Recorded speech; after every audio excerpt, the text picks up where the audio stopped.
अच्छा वजन है। एक शिकारी है, जंगल में शिकार करने गया। कहानी आप समझिएगा।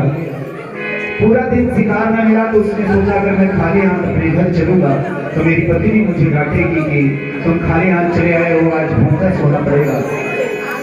फिर उसने क्या किया कि सोचा इसी जंगल में रात बिताता हूँ, सुबह शिकार करके चलता हूँ।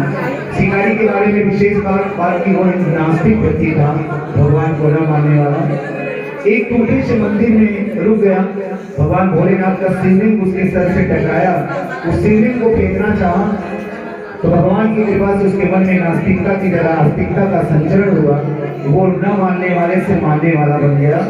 उस शिवलिंग को लाया, कुटिया के बाहर पति पत्नी ने विधिवत प्राण प्रतिष्ठा करवाई इस प्रण के साथ कि रोज कहीं न कहीं से चिता की रात लाता भोलेनाथ को चढ़ाता।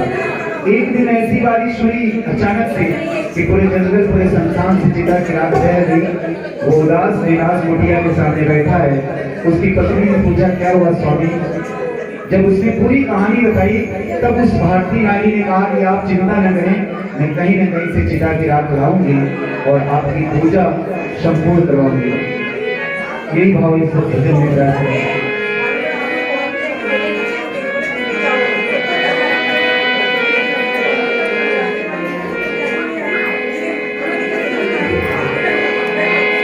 क्या तुम्हें पता है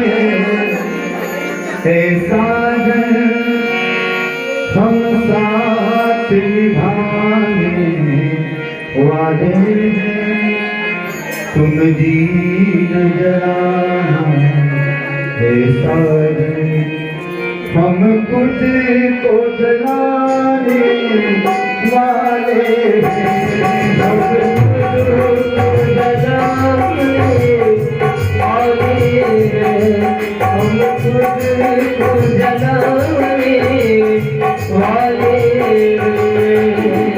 भारतीय नारी ने कहा कि आप अपने मन को न जलाइए, तो मैं अपने तन को जला दूंगी, आपके लिए चिता की रात की व्यवस्था करूंगी। तो क्या तुम्हें पता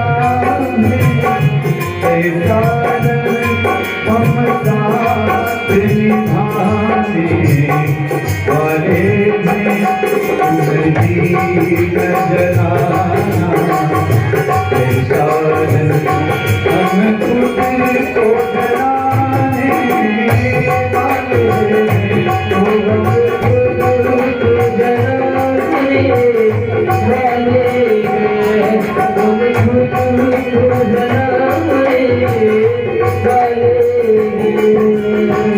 उसने कहा कि मैंने आपके साथ साथ फेरे लिए हैं, तुम दास भोले शंकर के, मैं तेरे चरण की दासी हूँ। तुम भक्ति भाव के प्यासे हो, मैं प्रेम सुधा की प्यासी हूँ। मैं प्रेम सुधा की प्यासी हूँ, मैं प्रेम सुधा की प्यासी हूँ।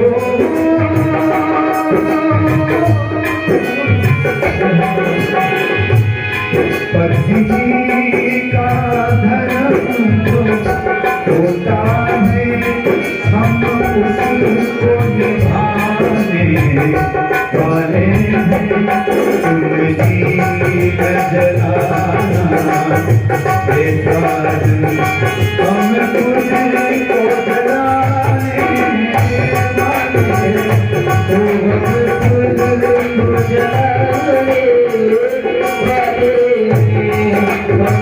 खुद को जलाने पति ने कहा कि पहली बात मैं तुम्हें ऐसा करने नहीं दूंगा, लेकिन करना भी चाहोगी तो कैसे करोगी। पूरा जंगल भीगा है, लकड़ियां भीगी है। पत्नी भी बड़ी होशियार थी। उसने कहा ये स्वामी, ये जो अपनी कुटिया है बड़ी पुरानी हो गई है और अंदर से सूखी भी है, मैं इसी में समा जाती हूँ, आप आग लगा दीजिए, आपके लिए चिता की रात तैयार हो जाएगी। हे प्राणनाथ हे प्राण प्रिय, अरे धन्य हो नारी जीवन में जिसके सौभाग्य आया है। पति की मर्यादा खातिर खुद का प्राण गवाया है, खुद का प्राण गवाया है, खुद का प्राण गवाया है। वो भारतीय नारी धन्य है जिसके जीवन में ऐसा सौभाग्य आए कि अपनी पति की मर्यादा खातिर अपने प्राणों की आहुति देश के लिए अपना भारतीय दर्शन है। हे प्राणनाथ हे प्राण प्रिय, अब अपना कष्ट मिटा डालो और छोड़ दो मन की चिंताएं, पूजा की थाल सजा डालो, पूजा की थाल सजा डालो, पूजा की थाल सजा डालो। उसने कहा कि स्वामी अपने मन की सारी चिंताओं को त्याग दीजिए और पूजा के थाल सजाइए, आप पूजा की तैयारी करिए। और जिद पे मिल गई और उसी जिद ने किया क्या उसने करके सिंगार भोले के द्वार वो कुटिया बीच समाई है, आंखों में मेरे आंसू की धार तब पति ने आग लगाई है, तब पति ने आग लगाई है, तब पति ने आग लगाई है। रोते रोते पति ने उस कुटिया में आग लगा दिया, क्योंकि एक तरफ भक्ति एक तरफ पत्नी में उसने भक्ति को चुन लिया। जो साज है पावन का हम उसको सजाने वाले हैं,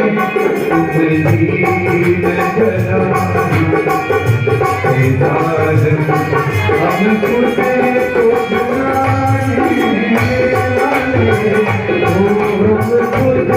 को जलाने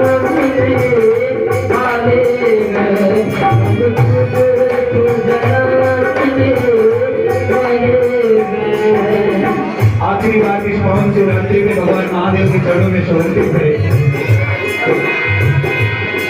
जल गई वो जल की राख हुई,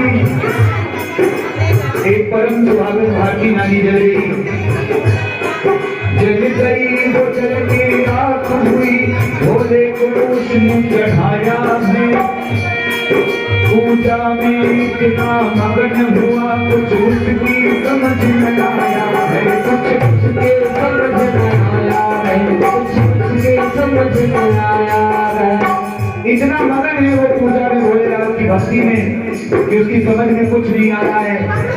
लेकिन चढ़ाने के बाद जैसे ही प्रसाद के लिए आवाज लगाता है, अपनी पत्नी शिवली को बुलाता है कि शिवली आके प्रसाद लो, तो भगवान भोलेनाथ की अनन्य कृपा से देखता क्या है कि उसकी कुटिया ज्यों की त्यों वो हंसती हुई कुटिया के बाहर आ रही है। तो भोलेनाथ अपने भक्तों की परीक्षा लेते रहते हैं।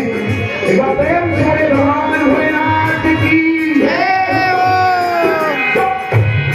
कोई मार सकेगा उसको क्या, भगवान बचाने वाले